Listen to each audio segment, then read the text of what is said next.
They said the Bismarck didn't sail the Atlantic, it haunted it.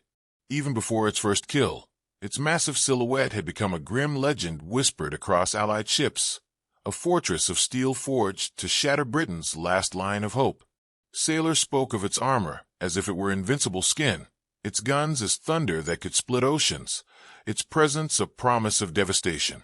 And when it finally sank the HMS Hood, the pride of the Royal Navy, the shock rippled through Britain like a wound. For the first time in the war, even hardened officers admitted they felt something close to fear. The Bismarck wasn't just a battleship. It was a monster carved from iron and ambition, a symbol of German certainty that the Atlantic now belonged to them. Against this, Britain had canvas, string, and a prayer.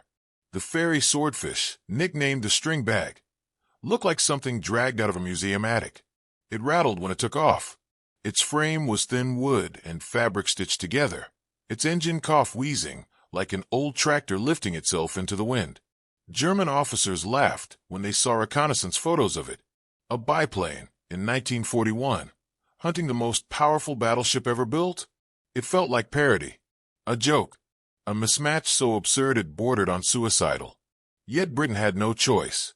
Every hour the Bismarck remained free. Convoys carrying food, fuel, and weapons were exposed. The island nation was already starving under blockade. One unstoppable battleship could finish the job. If Bismarck reached the safety of occupied France, it would be repaired, refueled, and unleashed again, this time with escort ships to protect it. The Royal Navy's war planners knew the truth. Britain's survival hung on stopping Bismarck before it vanished into the Atlantic fog. And so, as steel prowled the ocean like an executioner, the Swordfish crews prepared their flimsy aircraft for a mission no sane man would volunteer for. Canvas wings against a titan of armor. As the cold wind howled across the deck and engines sputtered to life, an entire nation's fate rested on machines so old-fashioned, they looked more like relics than weapons. Yet within them lived the only hope Britain had left. The Bismarck slipped into the Atlantic the way a predator enters tall grass, silent, deliberate, and certain of its own power. Dawn barely touched the cold waters when the great battleship pushed beyond the shelter of occupied Norway, escorted by the heavy cruiser Prinz Eugen. The sea seemed to bend beneath her weight, each swell parting around her armored hull, as if the ocean itself understood the danger now moving across it. To the German officers standing along the deck, the mission felt mythic. They were unleashing a weapon built to strangle Britain's lifeline, to hunt convoys and choke the island nation into submission. And under the gray morning sky, the Atlantic opened before them like a field ripe for devastation. Inside the British Admiralty, the moment Bismarck vanished from sight hit like a tremor. Phones rang without pause, boots hammered across corridors, and intelligence reports spread across tables in frantic hands. They knew the calculations by heart. Bismarck loose meant convoys dying. Convoys dying meant Britain's factories stalling, its city starving. The fear wasn't loud. It was cold, precise, and immediate. They had to find her. They had to. Losing track of the world's deadliest warship in the planet's largest ocean felt like watching death dissolve into fog. The pursuit began with an urgency that bordered on desperation. Battleships, cruisers, destroyers, whatever could move, were ordered to sea, engines roaring with the strain of being pushed to their limits. Reconnaissance planes braved brutal winds, searching wave after wave for a shape that refused to be seen. Reports trickled in, a shadow here, a blurred outline there. But the Bismarck moved with the confidence of a beast that knew the ocean better than its hunters. Every sighting seemed to evaporate into uncertainty. The Atlantic itself conspired to hide the monster. Storms rolled across the waves like shifting curtains, swallowing any hint of her trail. Night stretched long and starless. Somewhere out there, a fortress of steel carved its path toward chaos, while Britain, exhausted, stretched thin, terrified of the silence, strained to hear even a whisper of her location. And as hours passed without answers, one truth began to take shape. The hunt for the Bismarck was becoming a race against time itself. The first time a new pilot saw the Swordfish, he usually laughed, and then wondered if someone was playing a cruel joke. Canvas wings stretched over a fragile frame, an engine that coughed more than it roared, and a design that looked as if it belonged in a museum beside relics of the previous war. Against the storm of steel Germany had unleashed, the Swordfish seemed absurd. Yet the men who flew them, the so-called Stringbag crews, carried a strange, stubborn pride in their outdated machines. They treated them not as relics, but as old friends whose quirks they knew by heart. On the deck of HMS Royal, pilots and observers gathered in cramped ready rooms, the air thick with cigarette smoke and the smell of soaked leather. Some joked to mask the tension, comparing their aircraft to flying bathtubs or paper kites with an attitude. Others ran calloused fingers along maps stained with grease and sweat. The humor was real, but underneath it lay a deeper truth.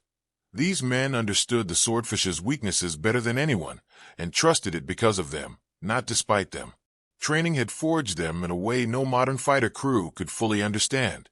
They learned to fly low, skimming waves so close that spray kissed their goggles. They mastered torpedo drops that required impossible timing, nerves of iron, and blind faith in the aircraft's stubborn resilience. They practiced in storms, in freezing winds, and in darkness so thick it felt like flying blind into the void. And through it all, the Swordfish proved something remarkable. It was outdated, yes, but it was dependable. Fear was never far away. Every man felt it tightening his throat before takeoff. They knew they were slower than every enemy fighter, more fragile than every ship's gun, and exposed to the cruel randomness of the sky. But they also knew that in the strange arithmetic of war, courage sometimes outweighed technology. They had each other, pilots, observers, radio men, bound by trust, sarcasm, and the quiet understanding that they might not return.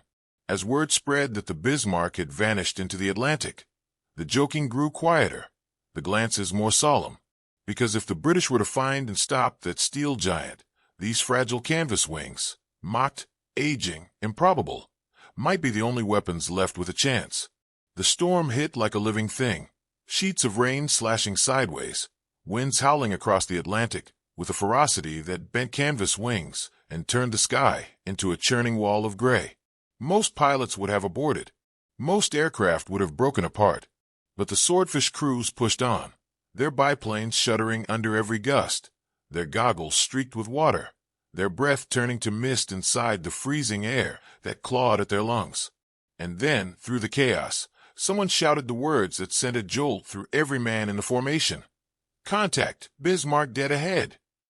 The battleship emerged from the storm like a steel mountain rising out of the sea.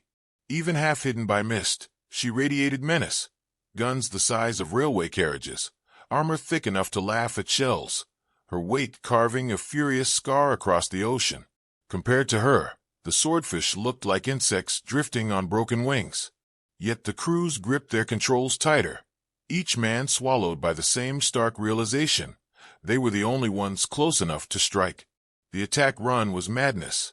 The wind hurled the Swordfish downward, forcing the pilots to fight for every inch of altitude. Rain hammered their faces like needles. Below, Bismarck's gunners swung their barrels upward, unleashing a storm of anti-aircraft fire that lit the dark sky in stuttering bursts. Black puffs of smoke erupted around the biplanes, shrapnel slicing through canvas and tearing holes in the wings. Still, the Swordfish dove, slow, fragile, steady. One by one, the torpedoes splashed into the sea, streaking toward the monster's hull. Moments later, dull explosions rippled across the water. One hit home, rupturing a fuel tank deep inside the Bismarck. A small wound, tiny, by battleship standards, but enough to force her to slow. Enough to mark her with the first real weakness the Allies had managed to inflict. Back on deck, the surviving crews staggered from their planes, soaked and shaking. They had lived. They had struck. And across the ocean, aboard the Bismarck, officers reportedly laughed at the attack, mocking the ancient biplanes that dared challenge a Titan. They didn't yet understand the truth. Those flying museum pieces had just begun the hunt. The ocean felt impossibly vast after the storm, a rolling gray wilderness where a single ship, if fast enough, lucky enough, could simply vanish. And for a harrowing stretch of hours, that is exactly what the Bismarck did. Somewhere beyond the horizon, she ran wounded but not broken, her engine still churning with enough force to leave most British ships behind. When the first reports came in that she had slipped through the tightening net, disbelief rippled through the Admiralty. Then disbelief turned into fear. Men crowded around plotting tables, tracing possible routes across the North Atlantic. Some argued she would make for France. Others swore she'd loop north, hiding in fog banks and cutting between storms. But beneath the frantic debates, one truth settled like ice in every officer's chest. If the Bismarck reached safe harbor, the Royal Navy would face a nightmare. Convoys would be slaughtered, supply lines strangled, and Britain, already gasping for survival, might not recover. Across the fleet, exhaustion deepened into something raw. Crews had gone days without proper sleep, eyes burning from salt spray and strain as they scanned endless waves for the faintest sign of the German Titan. Destroyers pushed their boilers to the brink. Cruisers zigzagged through rough seas until their decks ran slick with seawater. Men leaned over rails, retching from fatigue and fumes, but refusing to leave their posts. The chase had become more than a mission. It was a test of national endurance. Churchill felt the pressure more keenly than anyone.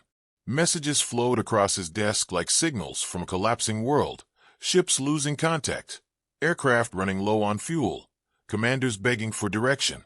Finally, the Prime Minister sent a single, chilling order that echoed through cables and wireless sets, reaching every corner of the Atlantic pursuit. Sink the Bismarck. No qualifiers, no conditions, no retreat. And so the hunt intensified. Engines roared, maps shifted, orders cracked through radios with a sharpness fueled by desperation. For the men racing across cold, heaving seas, time was no longer measured in hours, but in heartbeats. Every mile Bismarck gained brought Britain one step closer to catastrophe, one step closer to a future none of them dared imagine. Night settled over the carrier like a heavy shroud, dim lights flickering across the deck, as if the ship itself were holding its breath. The storm had passed, but the air still carried a cold bite, the kind that crept beneath jackets and lingered in the bones. Below deck, in the cramped ready room where the Swordfish crews gathered, the mood had shifted from weary determination to something deeper, an unspoken understanding shared through glances, small gestures, and the silence between breaths. They all knew what tomorrow would demand, and they all knew the truth. Few of them were likely to return. Maps lay spread across the table, corners curling from humidity and repeated handling. Thin red lines traced the Bismarck's projected course, the narrow window where the Swordfish might catch her before she reached the safety of German air cover. But every man in the room could see the gaps, the uncertainties, the high probability that they would be flying straight into the teeth of a battleship ready and waiting for them. A battleship that had already survived everything the Royal Navy had thrown at her. Some pilots loosened their flight gear, rubbing calloused hands together for warmth. Others sat with their heads bowed, lost in private rituals, touching a folded letter, adjusting a worn patch, murmuring a quiet prayer. Laughter occasionally broke through, but it was the hollow kind, built from nerves and the edge of dread. They joked about their aircraft, calling them stringbags, tin kites, or flying bathtubs. But beneath the humor lay a fierce loyalty. The Swordfish had carried them through storms, through flak, through every impossible mission so far. If they were going to die, they would die in the machines they trusted more than any armor-plated monster.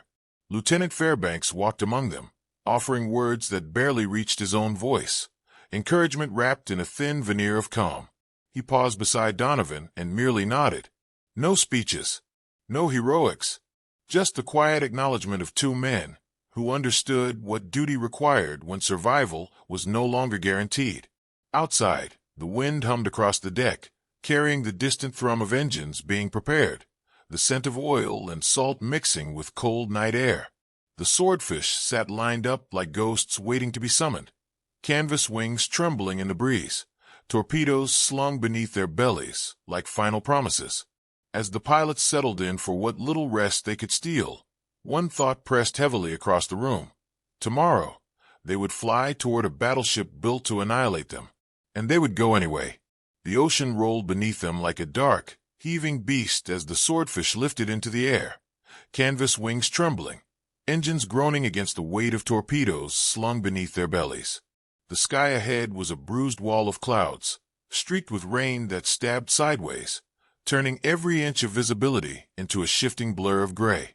The wind hit them in violent, unpredictable gusts, tossing the fragile biplanes as though trying to shake them from the sky before the enemy even saw them. And through this chaos, the pilots clenched their jaws, gripping controls slick with sweat, knowing they were flying straight into hell. Then someone shouted through the radio, voice crackling with fear and awe. "There she is, Bismarck!" The battleship appeared like a fortress carved from steel, her massive guns turning even as she cut through foaming seas. The water around her churned with the wake of her power. Radar crews spotted the incoming Swordfish at once. Sirens blared. Men sprinted across the deck. And then the sky exploded. Flak burst around the biplanes in violent blossoms of black smoke, each shockwave hammering the thin frames and rattling bones.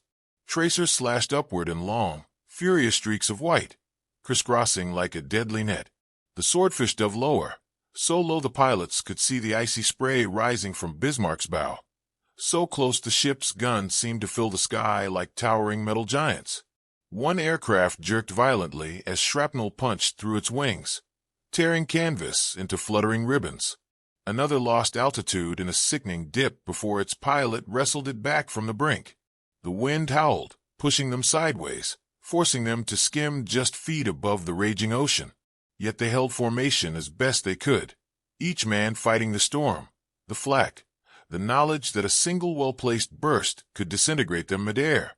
Bismarck unleashed everything: heavy guns, secondary batteries, rapid-fire anti-aircraft cannons, turning the air into a blinding, deafening storm of steel.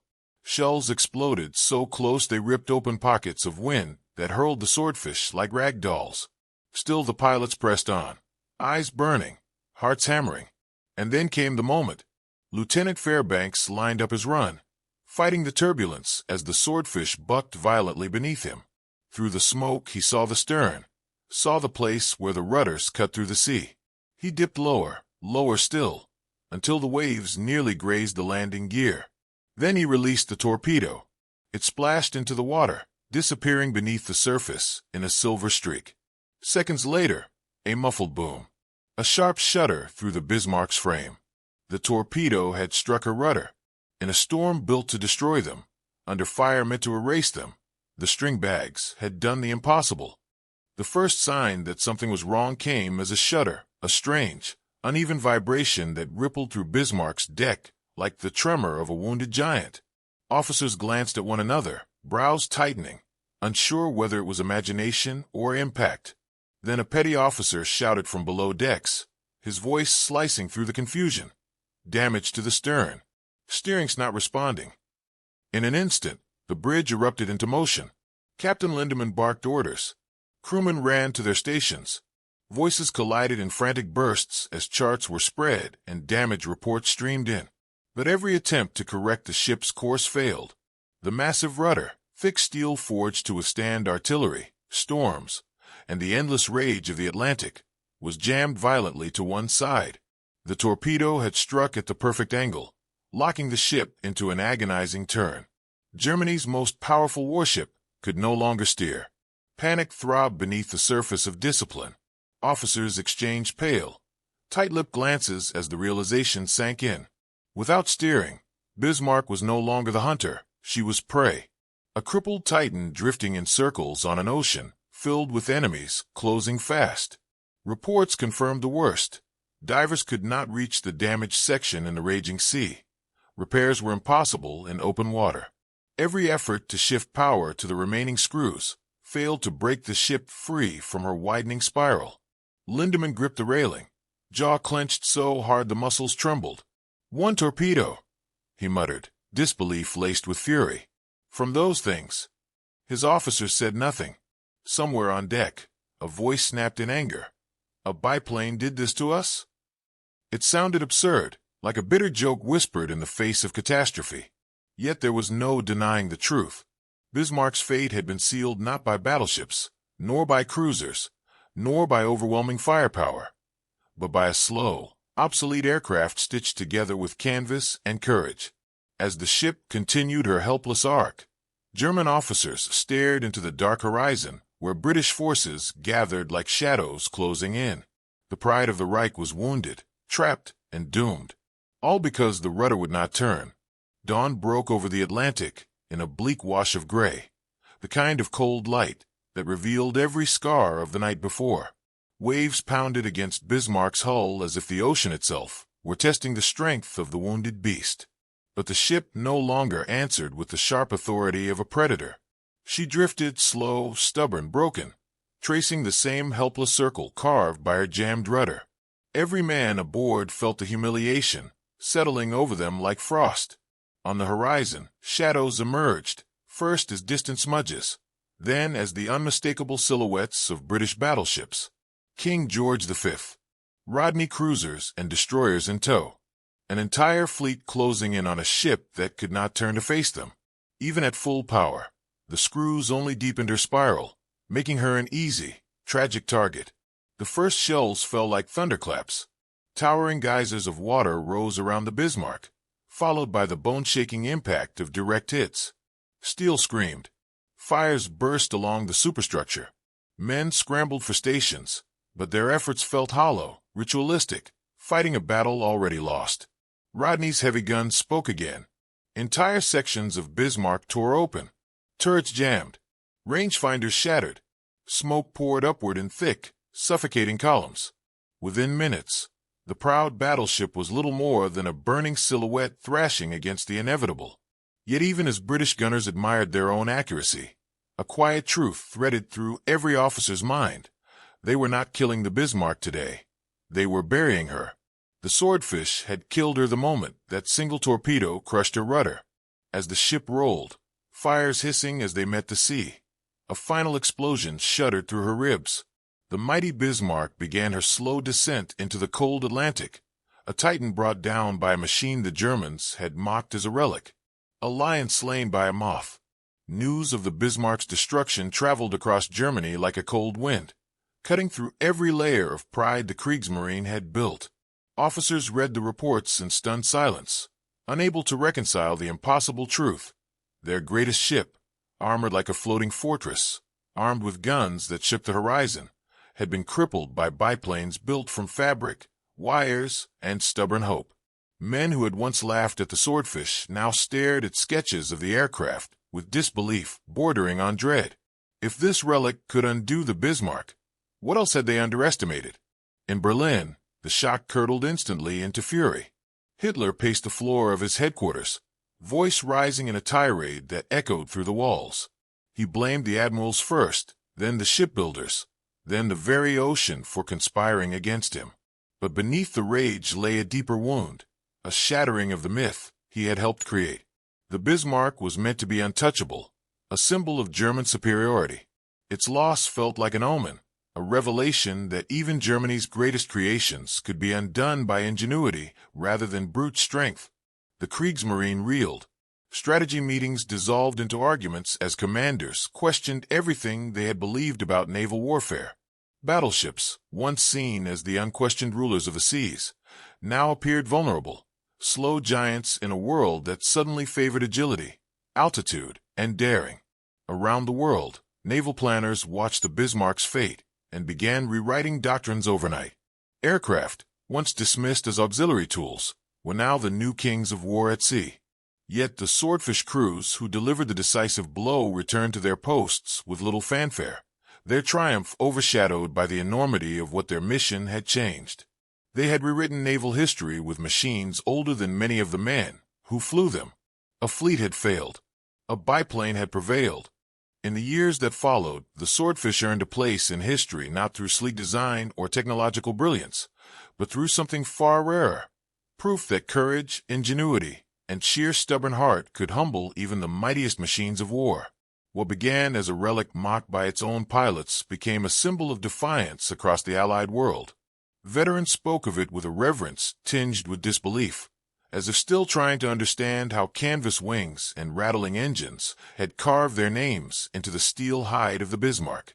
The Swordfish's legacy grew quietly at first, whispered in hangars and briefing rooms. Flight instructors told new pilots how the biplane's slow speed, once a punchline, had allowed it to slip beneath the Bismarck's anti-aircraft guns, weaving through fire meant for aircraft far faster. Engineers studied its rugged frame, marveling that a design nearly outdated before the war even began had survived storms, flak, and missions no modern aircraft could have endured at such low altitudes. As the war progressed, the Stringbag continued to serve in roles no one expected: torpedo strikes, convoy patrols, anti-submarine operations, proving its worth again and again. Each success chipped away at the belief that innovation alone defined power. Sometimes, it was the pilot who mattered, the crew, the will to push forward when logic said turn back. Historians would later say the Swordfish didn't just cripple a battleship, it crippled an era. The age of the battleship faded, replaced by fleets built around aircraft carriers and the daring pilots who launched from their decks. And at the heart of that transformation stood a plane that by all rights should have belonged to a museum hangar, not a battlefield. The little plane that shouldn't have mattered became the one that changed everything.